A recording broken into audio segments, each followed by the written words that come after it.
The month of October is officially known in Canada as the Islamic Heritage Month. It's a time for Canadians to learn about and get educated on the incredible contribution of Muslims and Islam to human civilization. The Jamaat here in Vaughan this last weekend of October decided to celebrate the Heritage Month for Islam by opening its doors to the public for a very special event. This year as well, we got 700 or so students who watched the virtual event, but we also had an in-person where 14 classrooms came, as you saw in the morning. So it is growing. Every year, it's growing since its inception back in 2018. The primary objective is to introduce Islam to people. So within our community, as well as reach out to the greater community, we hear so much negativity in the media, especially when it comes to Islam. We wanted to change that around and reintroduce our lost heritage. The outreach and scope of today's event is quite impressive, with hundreds of students having been invited from across the Greater Toronto area to attend and benefit from this multi-feature exhibition.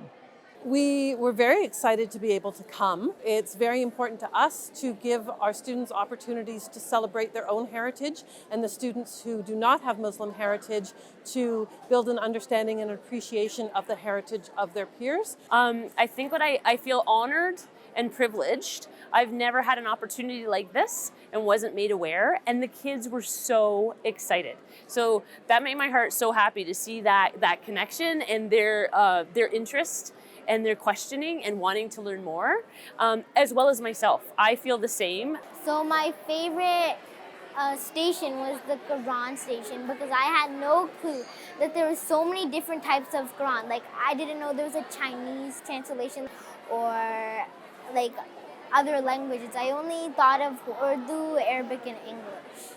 My favorite part, I think, was the digital star lab, where they were showing us like all the stars and constellations and like what time and what days we can see the planets. The positive feedback here, of course, is not without its merits, because many special stalls have been set up today to cater for a diverse audience, including, of course, those with a taste for the Islamic arts. Our main goal is to try and connect cultures through the arts. So it's not only about Muslim art or for Muslims, but it's for the whole community overall.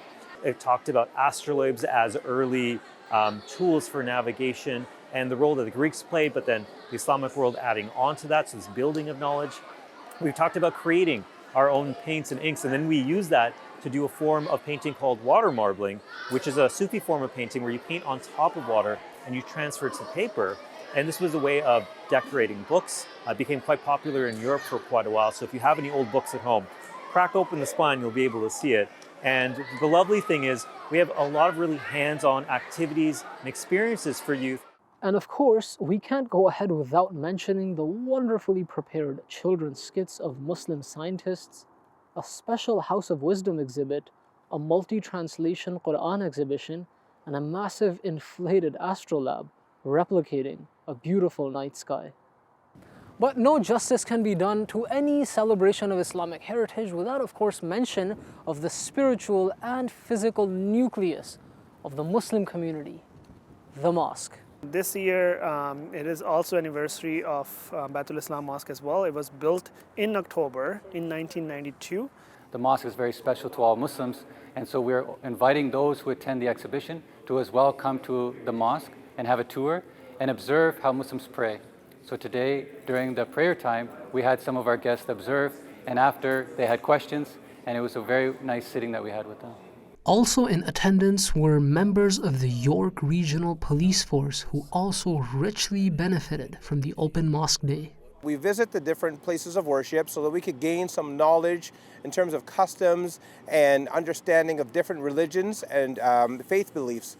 Understanding that we're a very diverse community, and anything that we can do to build our knowledge, I think would serve us well in terms of being able to interact more from an awareness and understanding perspective as we interact with our members of our community.